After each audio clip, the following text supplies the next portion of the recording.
Assalamualaikum warahmatullahi wabarakatuh. Apa kabar kalian semua? Semoga sehat selalu dan diberikan lindungan oleh Tuhan Yang Maha Kuasa. Pada kesempatan kali ini kita akan membahas bagian terakhir pada bab persebaran flora fauna Indonesia dan dunia, yaitu mengenai konservasi serta pemanfaatan flora fauna di Indonesia maupun dunia.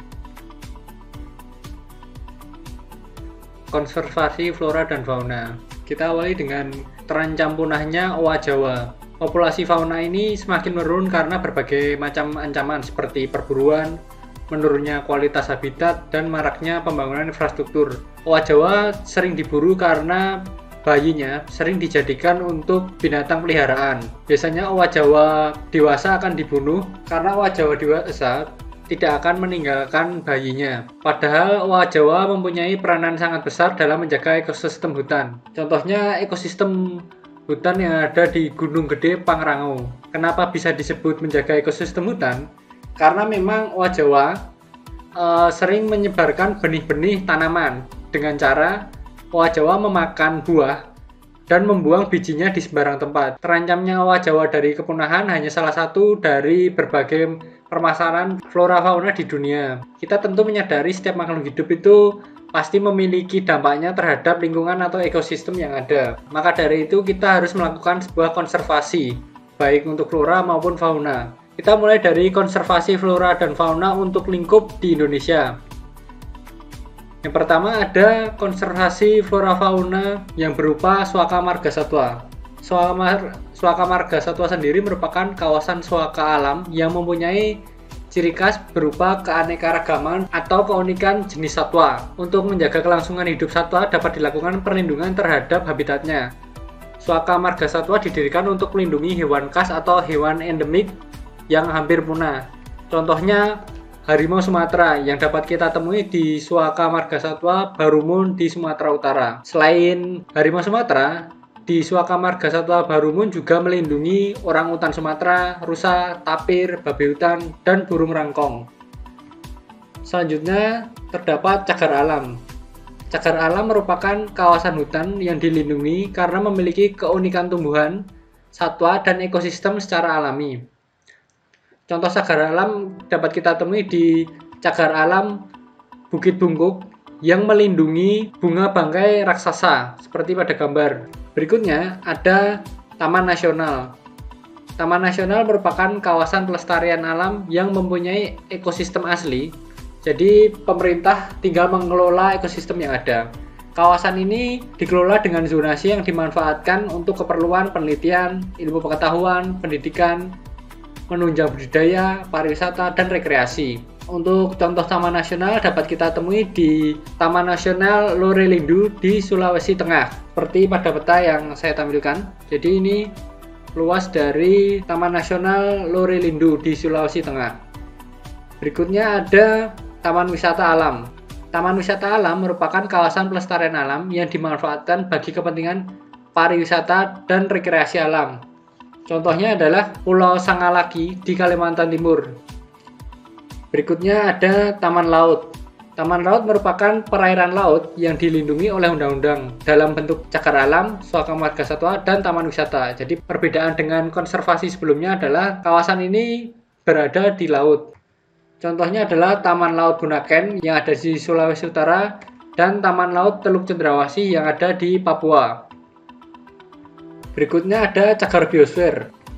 Cagar biosfer merupakan situs yang ditunjuk oleh berbagai negara melalui kerjasama program Man and the Biosphere Program Lineage Nation Education Social and Cultural Organization atau bisa disingkat MAB UNESCO. Program ini mempromosikan konservasi keanekaragaman hayati dan pembangunan berkelanjutan berdasarkan upaya masyarakat lokal dan ilmu pengetahuan yang ada. Contohnya adalah cagar biosfer di Pulau Siberut, cagar alam di Gunung Leuser, dan cagar alam di Cibodas. Berikutnya kita masuk kepada konservasi flora fauna dalam cakupan dunia. Terdapat 3 konservasi yaitu World Wide Fund for Nature atau disingkat WWF, kedua ada World Resource Institute atau WRI, dan terakhir ada International Union for Conservation of Nature atau IUCN. Kita mulai dari WWF. WWF merupakan sebuah organisasi internasional yang menangani usaha konservasi, penelitian, dan restorasi lingkungan. Pasti kita sering melihat logo dari WWF ini. WWF sendiri berdiri pada tahun 1961. Awalnya bernama World Wildlife Fund. WWF merupakan organisasi independen terbesar di dunia dengan lebih dari 5 juta pendukung di seluruh dunia yang bekerja di lebih dari 100 negara. Kemudian kita masuk ke World Resource Institute atau WRI yang merupakan organisasi internasional yang bergerak untuk terciptanya pembangunan berkelanjutan. WRI sendiri berdiri pada tahun 1982.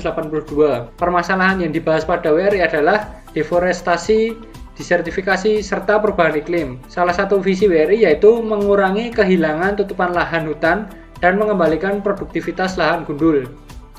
Jadi tujuan utamanya adalah sebuah penghijauan di suatu lahan gundul. Terakhir ada International Union for Conservation of Nature atau IUCN yang merupakan organisasi internasional yang didedikasikan untuk konservasi sumber daya alam. IUCN sendiri memiliki daftar status konservasi spesies tumbuhan dan hewan di dunia. Tujuannya untuk menunjukkan kepada masyarakat umum dan pengambil kebijakan tentang pentingnya dan mendesaknya upaya konservasi terhadap spesies dalam daftar tersebut. Itu tadi mengenai pembahasan konservasi baik di Indonesia maupun dunia.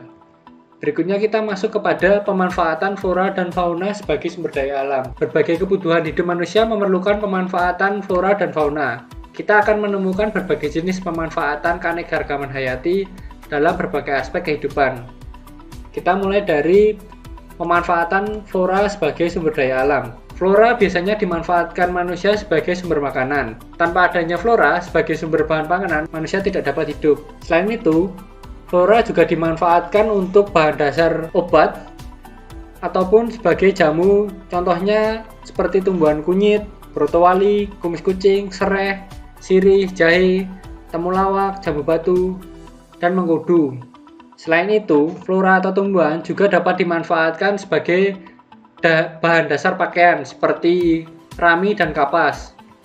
Sumber daya flora juga sering dimanfaatkan untuk bahan dasar mebel seperti diambil kayunya untuk pembuatan meja dan kursi. Itu tadi pemanfaatan flora sebagai sumber daya alam. Berikutnya kita akan membahas pemanfaatan fauna sebagai sumber daya alam.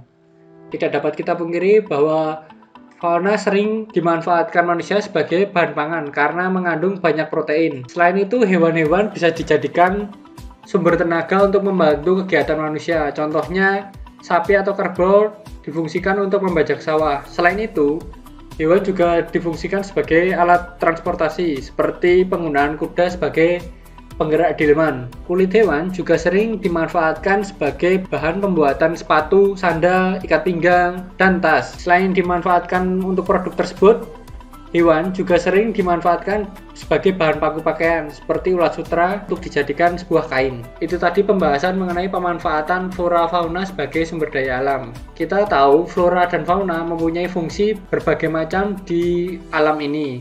Setiap ekosistem memiliki keterkaitan dengan bentuk ekosistem lain dalam siklus kehidupan. Dengan demikian, upaya menjaga kelestarian flora dan fauna sama artinya dengan menjaga kehidupan, baik kehidupan kita maupun kehidupan generasi kita berikutnya. Maka dari itu, kita harus tetap menjaga kelestarian flora maupun fauna. Terima kasih atas perhatiannya. Mohon maaf bila ada salah kata. Assalamualaikum warahmatullahi wabarakatuh.